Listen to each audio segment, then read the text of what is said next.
and Linfield. The RMLD Board of Commissioners recognizes the importance of hearing public comment at the discretion of the chair on items on the official agenda as well as items not on the official agenda. We ask that all questions or comments from the public be directed to the chair and that all parties, including members of the RMLD board, act in a professional and courteous manner when addressing the board or responding to comments.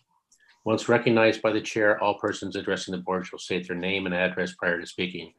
It's the role of the chair to maintain order in all public comment or ensuing discussion. Mr. Pacino, of course, will be the board secretary. As noted, as you've probably seen on our agenda, we will not be accepting public comment tonight because we're really focused on getting through the policy questions. So we're going to be going through the background of the policy and turn this into somewhat of an educational session.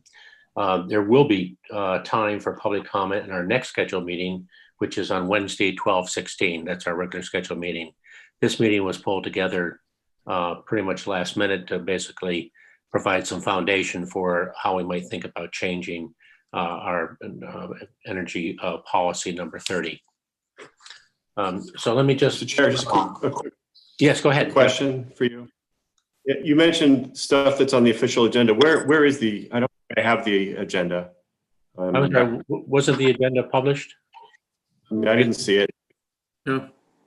Was it not published?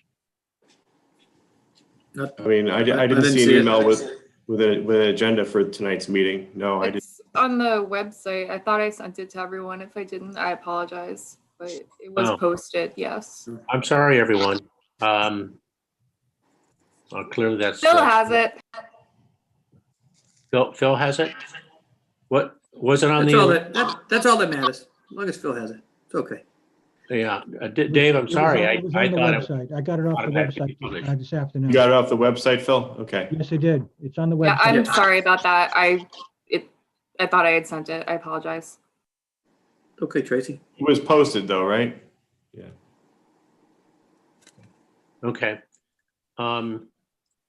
Right. Well, that's where we obviously have to do that. So as a result of our last meeting, as you know, we're going through a little bit of catharsis here in terms of changing our energy policy. And after sort of listening and reviewing the comments from our previous board sessions on the energy policy, it's become clear to me that the commissioners need more education on the trade-offs involved before we can do a motion or we can initiate a motion.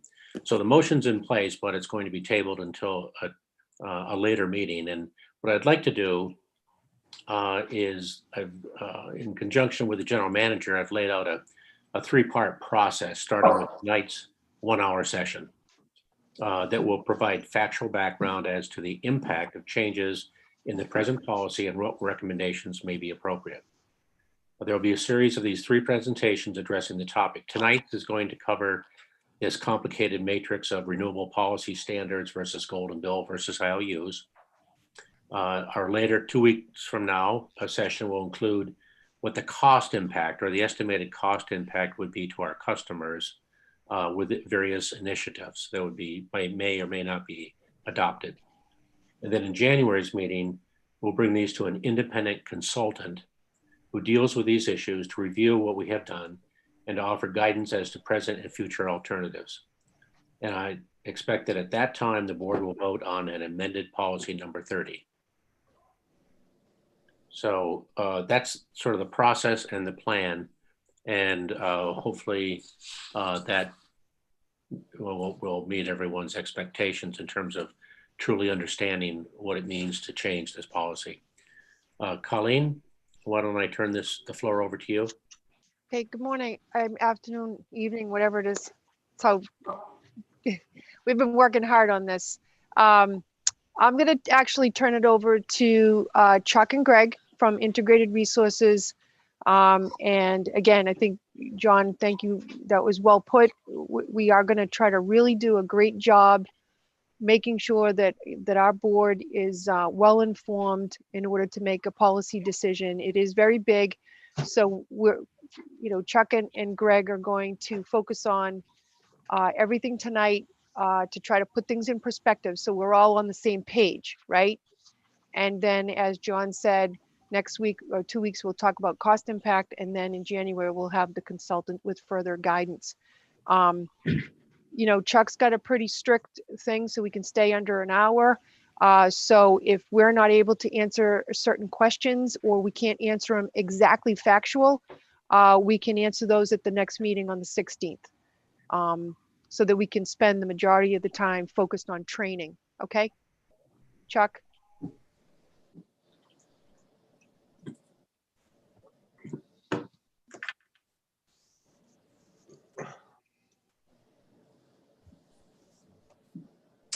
Okay, good evening. You can see the slides, everybody, yes? Yes, yep. Thank you. Yes. Greg Phipps, I'm not sure has been introduced to everybody. He is the Assistant Integrated Resources Director. I'm on board 2 months ago and has so far been enjoying his time. Try to keep him entertained, fulfill his expectations. So we wanted to have a presentation and just sort of lay out sort of the landscape of what's going on with respect to renewable resources and non-carbon portfolios.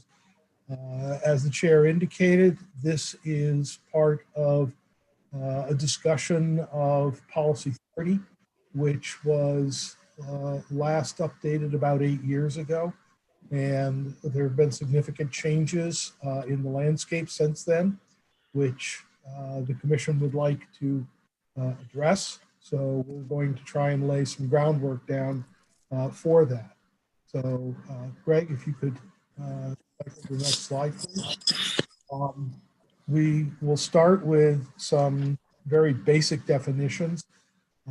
Renewable portfolio standard and clean energy standard. The renewable portfolio standard was done a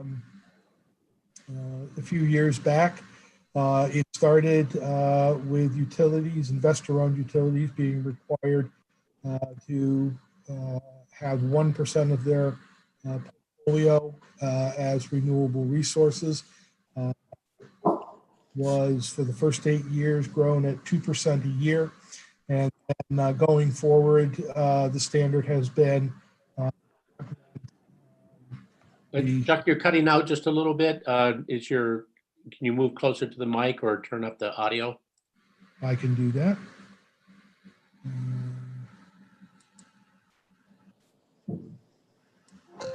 Let me know if that results in feedback. I think it's okay. Okay. So the renewable portfolio standard was the basis for moving forward. Shortly thereafter, a was implemented, and that augmented the renewable portfolio standard. They are a package. It increased the goals for achieving renewable and non-carbon clean energy percentages for the investor-owned utilities. The program still did not apply to municipal light plants. There were a number of additional qualifying resources that were added to the definition, and that had been the standard until fairly recently, when there was an upgrade which resulted in Roadmap 2050. That has now augmented even more the clean energy and the renewable portfolio standards, and gone to a non-carbon goal, 100% carbon elimination from electric generation by the year 2050. So about 2 years ago, the municipal light plants all got together, all 41 in the Commonwealth, and they filed a proposal with the legislature for a program that would set would establish some reliability requirements for municipal light plants in terms of carbon mitigation goals.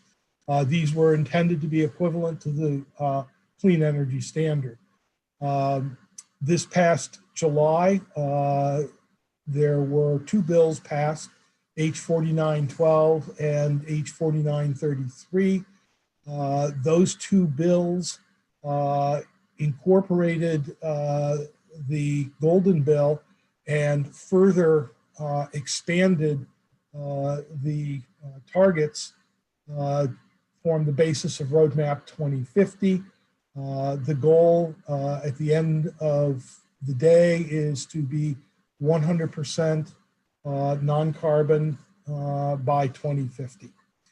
So H4933 is still sitting in a legislative conference committee, working to resolve between the Senate and the House what's going to come out.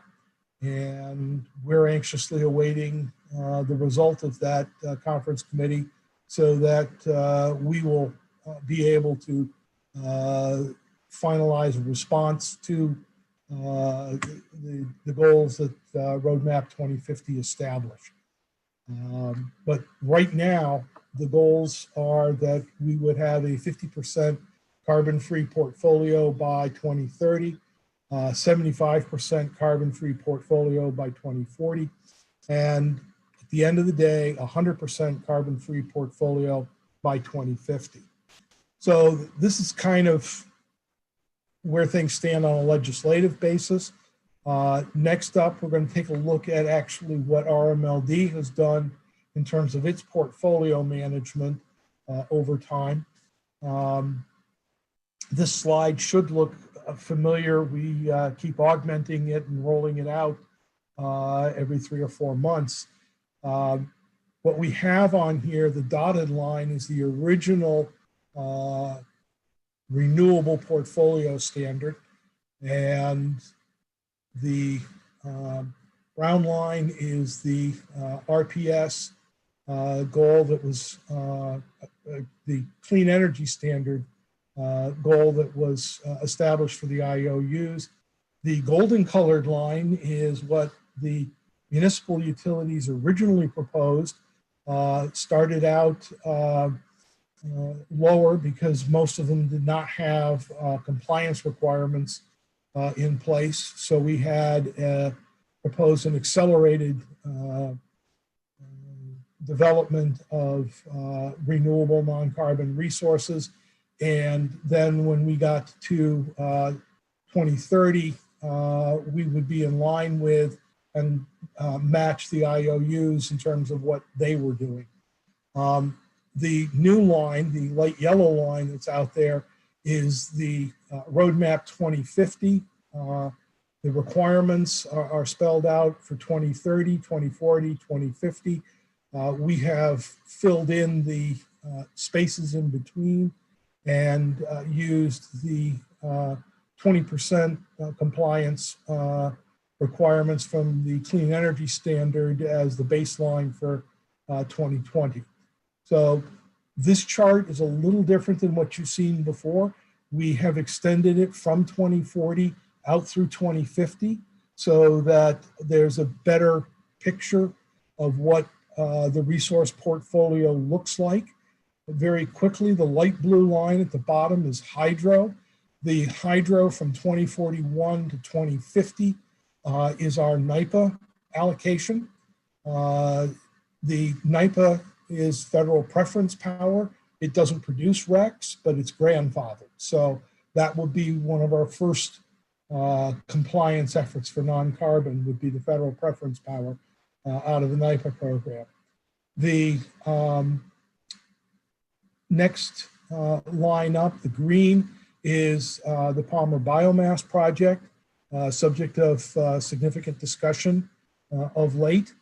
Above that, we have the Cabot Turner hydro included. That's the recent contract that some of you may have read about in the RMLD, in the Reading Chronicle. I think I got that right. We have one pending contract with Rock's Wind, the project up in Maine. And then the mid blue is our nuclear entitlement. Seabrook and Millstone have both received license extensions going forward. The gray area is mixed and undefined resources. They are non-carbon at the moment. Some of them, should we choose to do so, we can acquire emissions-free energy certificates, or EFECs, which would convert them to a non-carbon resource. And then the dotted area is actually our open portfolio. So RMLD is looking to be able to use its nuclear and hydro resources to meet a significant portion of the compliance requirement. You'll note in the early years that with the renewable portfolio components that we have, we can meet the compliance requirements. So we have some flexibility in terms of being able to mix and match on our portfolio and manage the economic impacts depending on the value of RECs, which we choose to keep and retire, which we choose to sell. So we have a great deal of flexibility in our portfolio moving forward. The biggest thing that we have is a tremendous opportunity in the open area of the portfolio. So we have a lot of decision-making capability that's currently built into the portfolio that we have through contracts and unit entitlements. So that's the resource pool that we have. And the next slide, we start to look at how things stack up with our portfolio and what we can do with it. I'm going to start at the bottom. The bottom piece on this is the chart that reflects the IOU's component makeup for them to comply with the RPS and the CES requirements that are currently in front of them. So it spells out what they need to have for class 1, class 2 solar, and the other peak management and alternative resources. So they have a blended non-carbon portfolio requirement. Now, if you look at the total numbers on the bottom lines, it looks like they have a very significant compliance requirement, but it's important to note that that chart reflects the requirements for the residual load. There is a significant portion of load within investor-owned utility service territories that is under contract between retail load and third-party vendors. So the load that the IOUs are required to make non-carbon are the residual loads that they serve. And this then structures their requirement. So if we go up to the upper left corner and we start taking a look at how our portfolio stacks up, we went through and we pulled, and you can see the green targets or green classifications on the left-hand side match up with classifications in the IOU chart. We took our portfolio and said, okay, how does our portfolio stack up against the direct requirements of the investor-owned utilities? And if we try to do a verbatim comparison, we don't get a lot of benefit. Our portfolio wasn't built along those requirements. Our portfolio was built for other structural benefits, rate impacts, flexibility going forward, risk mitigation, and it did not tie out very well against the IOU's requirements in the RPS. But if we go over and we take a look at how our portfolio stacks up when we take the resources that we have and put them into similar bin structures, we find that we actually do a lot better in terms of how we meet compliance requirements. And this ties out fairly well, actually, with what you saw for our load, because much of our load is already capable of carbon-free recognition. We would have to acquire some effects. We would have to retire RECs. But for the most part, we don't have a lot of residual carbon production in our portfolio. So we stack up fairly well when we use similar binning opportunities compared to what the IOUs need to use. So I guess we could go to the next slide. So we took a look and we said, how compliant are we over time? The top row on this lays out the target requirements for non-carbon component of our resource portfolio. And again, this will match the 20% in 2020, 50% 2030, 75 in 2040, and 100% in 2050. So those are our non-carbon goals. How do we stack up? Given our current portfolio going forward, our non-carbon component is 32% in 2020, 46% in 2030, 36% and 18%. And the 36 and the 18 reflect the expiration of a lot of those contracts and the opening of area under the load curve for us to address. Those are opportunities as we move forward and new resources are developed over time. We will continue to fill that portfolio out. But at this point where we sit, we are 12% to the good. We can meet the roadmap 2050 carbon goals for 2020. 2030, we're very close. It will not take much effort over the next 10 years for us to make that compliance target.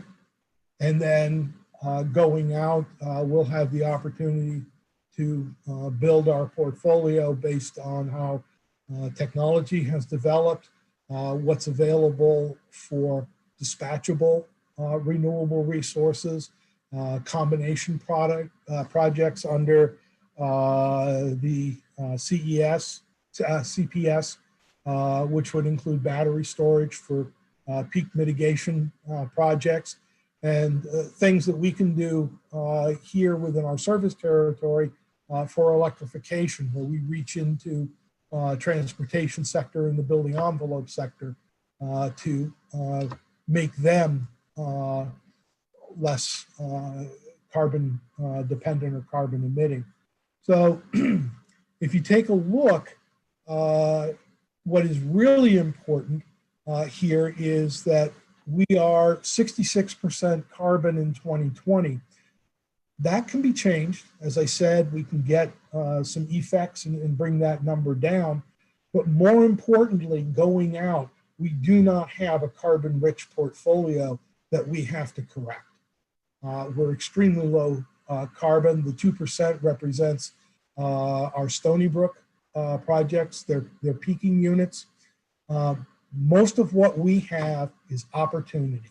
And that's in the open area where through 2030 and 2050, we are 50 to 80% open and have the opportunity to develop our portfolio without having to mitigate carbon emitting resources. So, Greg, can we go to the next slide, please? I was told to keep my remarks brief, so I did. I guess we'll have a little more opportunity for Q&A. But December 16th at the next Board of Commissioners meeting, we are intending to supply the economic implications of some of these portfolio opportunities. Ultimately, everything passes through to rates. And so we'll be looking at doing an impact assessment on that. In January, we are looking at bringing in a renewables consultant to talk with us about how to balance the renewable portfolio standard and clean energy standards within the Roadmap 2050 development that we will be doing. We think that that's an important component for the Commission to consider as we start to look at what sort of policy choices ought to be made. And then from these three presentations, we'll be looking to do revisions to Policy 30 and get a Commission vote on establishing a forward-looking policy for carbon mitigation within RMLD's service territory. John? Yes, Yeah, Colleen. just before we turn it over, thank you, Chuck. I just wanted to add, Chuck, can you go back to the first slide, please? I can't, but Greg can. Yeah. Greg, that one. Nope, sorry, second slide. That one. I just want to make sure we're all clear on the dotted area. When Chuck says it's open, our load requirement is the dark black line at the top. So we have to purchase all the power in the dots right now, and we buy it basically like system energy out of the market. That's what we're doing right now. This presents a little bit of a risk. This is why we've been, talking about this and trying to get a policy update. Just a recap on the IOUs. They purchase their power. They do not have long-term contracts like us. They don't have original investments by customers. They purchase twice a year in 50% tranches. So forward 50%, backward 50%, and they blend it, essentially. They buy system energy. It's a disclaimer on their bill. It's just a big gray blob of energy. And then they cover their RPS with RECs in accordance with the table that was shown on the next slide. Greg, can you go to the next slide? Okay, so they have this basic service energy, and then in the bottom box, they cover it with those types of RECs, as you see on the bottom. So just want to make sure we're all clear on that. And as we go forward with this policy, and when we talk about cost impacts next in 2 weeks on these tables, I just want everyone to understand where we are presently with other goals that come into this type of policy.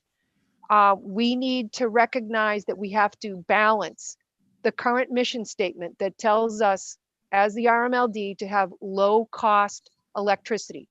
So when things change, we have to understand that there are other elements and other policies and mission statements that we would have to change as well. Mitigating power supply risk. When you saw that open, that's a risk because the market costs right now are fairly low, and we've been adding renewables to that. But without a policy, we very quickly want to try to fill in a lot of those gaps to make sure, because if the market costs go up, then our costs are going to go up, and that type of risk for capacity and transmission and things of that nature are going to be impacted. Increasing our electrification efforts.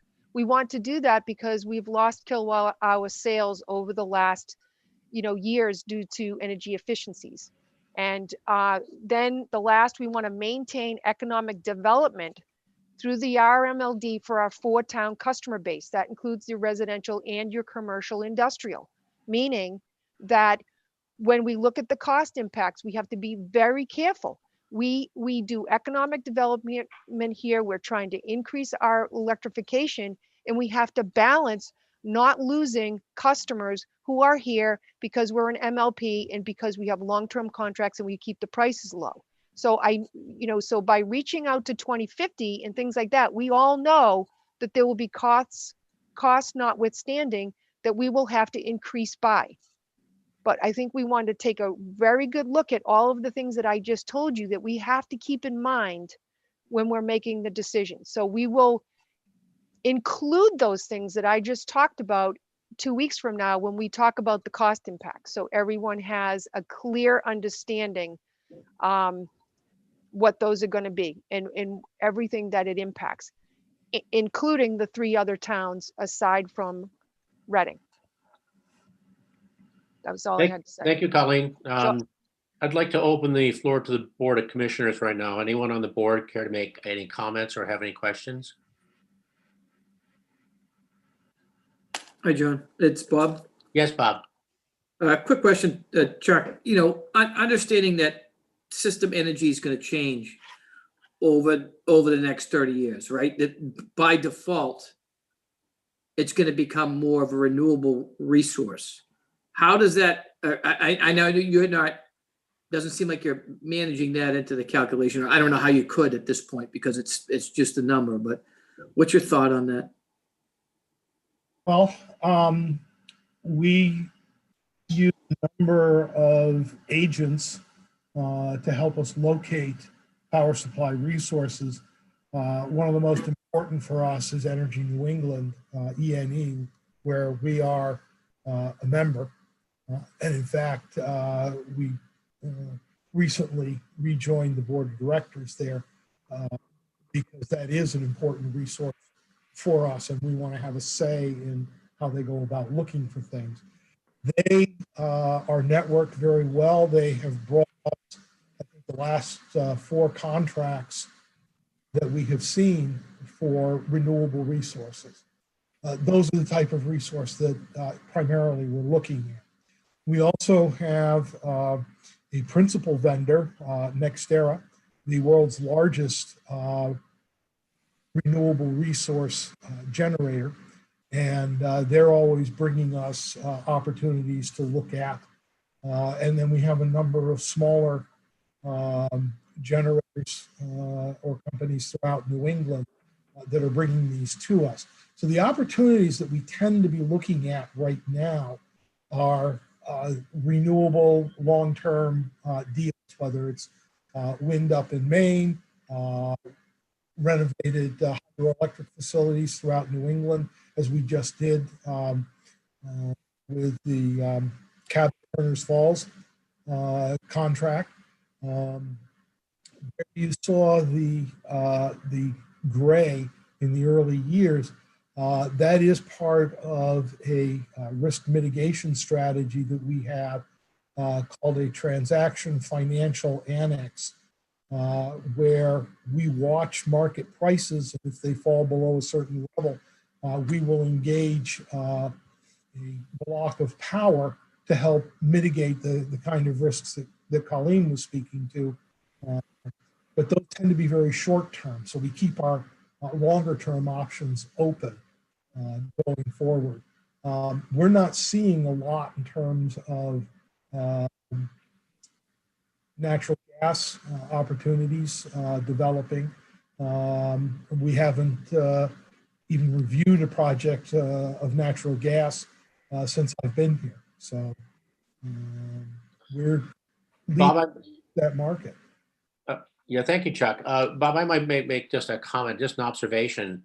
I sort of was digging into the IOUs in terms of where they're going for the future in one of our last meetings, prior meetings, and they're clearly looking at wind power and solar across the country, clearly. But it's what this is really sort of a substitution game that is being played, right?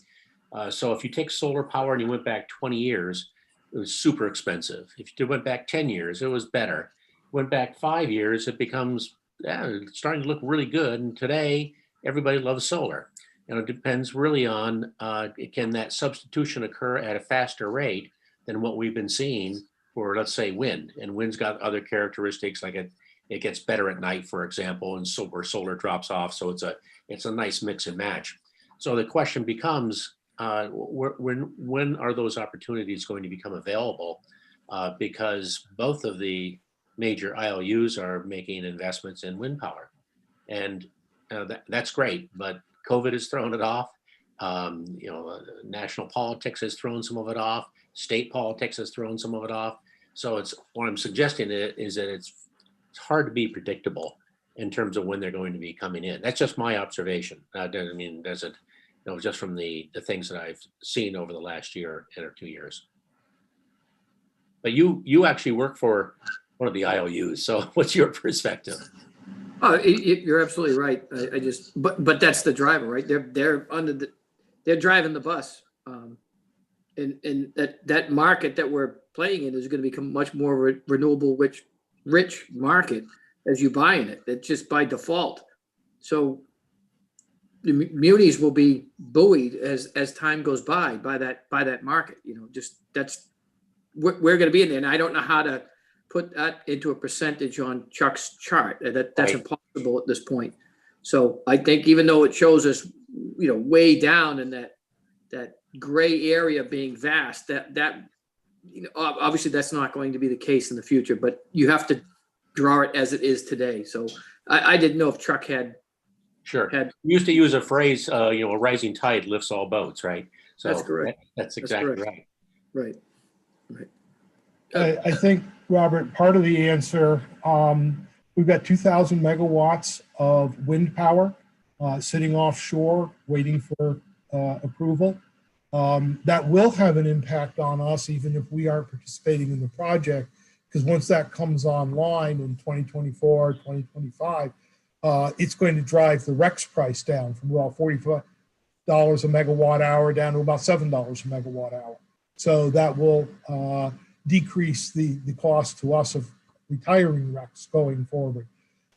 We also have, and it's difficult to show this asset on anything, but we have a share of phase 1 and phase 2 Hydro-Quebec DC converter transmission capacity.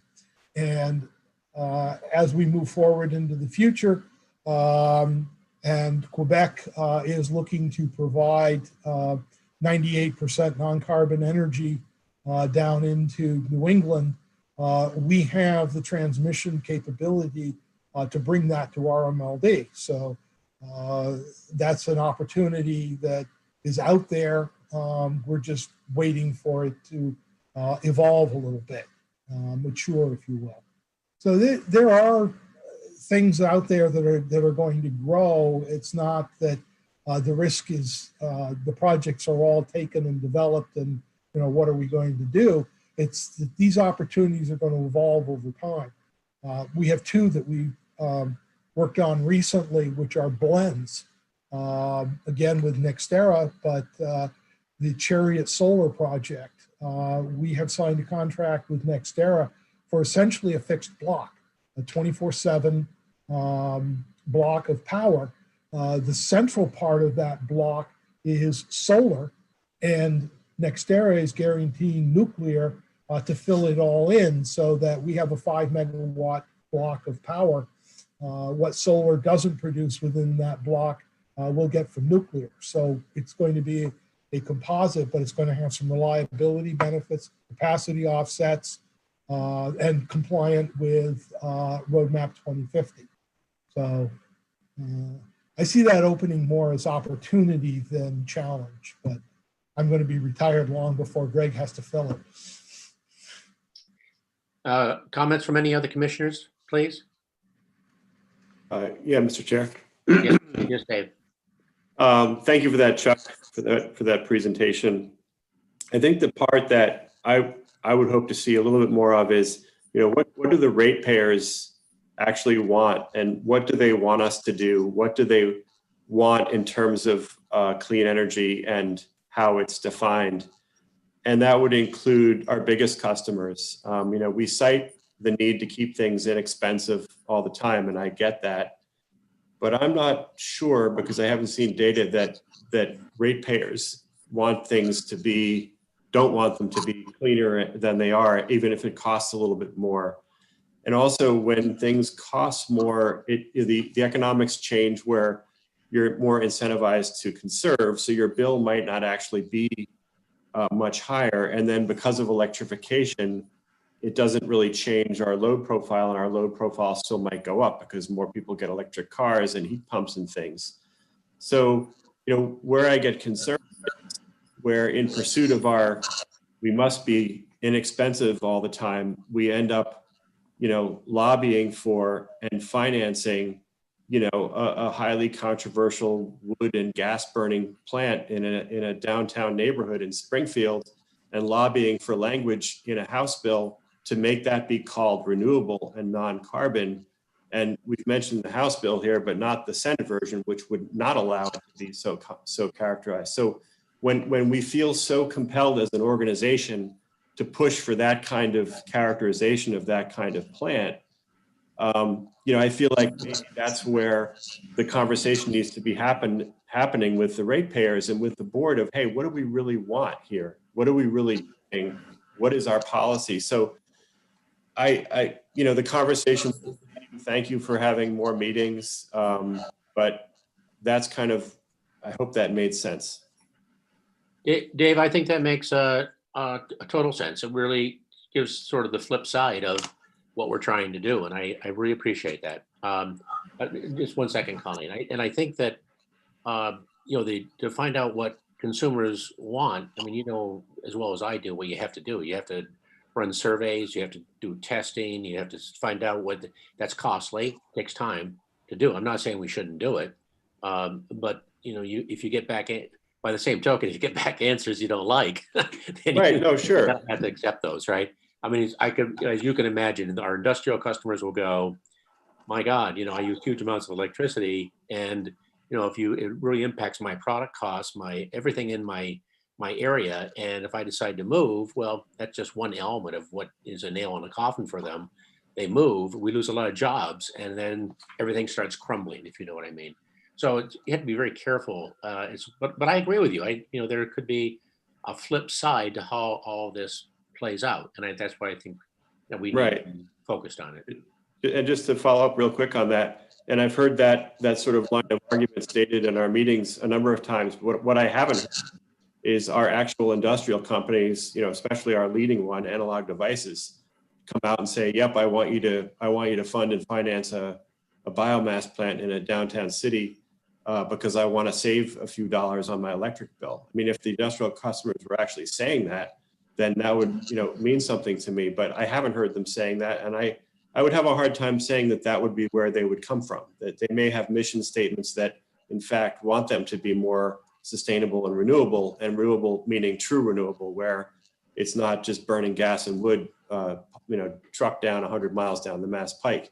So. I think I'd like to hear, as part of our any ratepayer input from our biggest customers, hey, what do you really want? Is this what you want? So, well, Dave, we're in the process of forming a committee to go over and talk to them, and you're going to be leading that committee. Great. I accept that. I'm just accepted. Just kidding. No, I don't want you to be kidding. I'm happy to have those kinds. No, I agree, but by the same token, it should be done by an independent person, not you. Not anybody on the member of the board. Okay. That's the only way it works. You know that. So sure. I mean, as long as we're representing what they want and not just assuming we know I want it to be cheap at all costs. Well, we'll try to test that if we possibly can. Mr. Chairman, I just wanted to add that the survey that I talked about at the last meeting, that we are encouraging all of our residents through a number of press releases and our commercial customers to take the survey. It talks about how much money they're willing to increase with their bill for green. I mean, we do have programs for solar gardens and we have green green choices that you can buy if you want to cover your electricity and get green. I can specifically go with Chuck or have a virtual with Analog, who I was personally involved in bringing them to Wilmington with their 4 other town choices that they made to come here.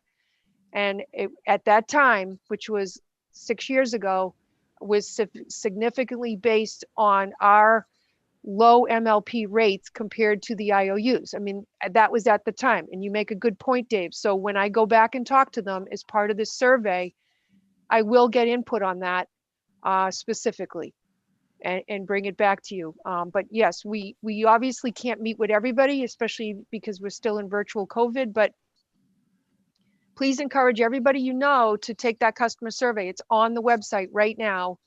And there's a residential and a commercial piece, and you can speak right to us right on there, because there's comment sections and everything that you can tell the person who is the person calling you. Or if you do it online, you can type it in. Thanks. Thank you. Chairman?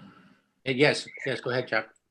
I may be letting the cat out of the bag here, but we have had a green tariff that we have had under development, working with a number of the large customers on our system who do need to increase the greenness of their portfolio and are willing to pay for the direct greenness. So that is something that we hope to develop soon. There's a few challenges that we're trying to work out on that. And that's something that we hope would be expanded down the pipeline, be made available to more and more customers as we get the thing structured. But we are looking at a green pricing tariff to increase green where we have customers who want it. In addition, I would remind the commission that when we launched our electrification programs, we committed to any new load that resulted from those programs would be served by 100% non-carbon emitting resources. And it didn't make any sense to us to be taking carbon emitting gas powered vehicles off the road, putting an electric vehicle out there and charging it with carbon emitting electric energy. So that was there. I'm really hoping Tracy took good notes and it's in the board minutes someplace that we did that. But that was a commitment we made before we launched the electrification program. So I hope that we're acting in response to the policies and the will of the commission in terms of how we develop our stewardship and our resource management. Thank you, Chuck. Dave Hennessy, please, yes. Yeah, question for Colleen and Chuck. Thank you very much for the presentation so far. Very informative. Chuck and Colleen, if the Senate bill is the one that passes, does that mean that Palmer won't actually happen? I'm just curious what the process will be.